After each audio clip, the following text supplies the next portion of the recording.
شوف كيفاش كيهضروا مع رجال الامن. شوف راه ما كيحترموا حد. شوف رجال الامن والقوات المساعده واقفين يعني بكل احترام، وشوف كيفاش كيتعامل وشوف كيفاش كيهضروا.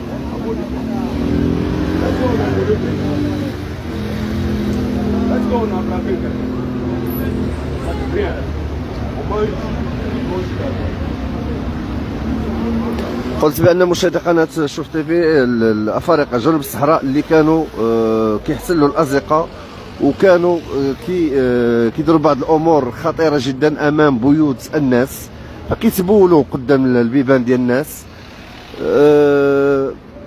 بزاف الامور.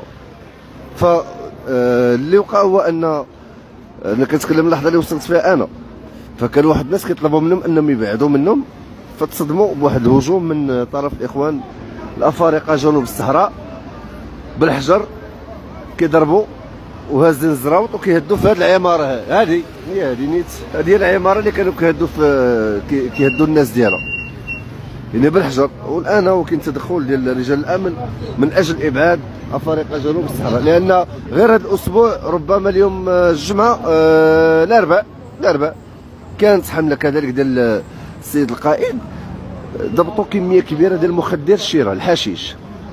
شوف اش تلقاو يعني الزراوط كيكون عندهم دوك الغنجوات، كيكون عندهم الحشيش، الدوليو، هادشي كامل لقاو عندهم فين كيخبيو في الشجر،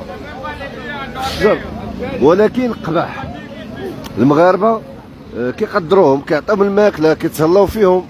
انا كنتكلم على هذا النوع اللي ماشي الهم ديالو هو الاستقرار في المغرب. شوف اش كيدير، شوف اش كيديروا للسيده دابا. شوف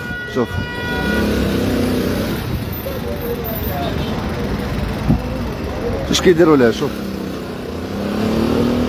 كيقول لها تلاحي. شوف كيدير بعض الامور، شوف اش كيدير الامور بالصبا ديالو. شوف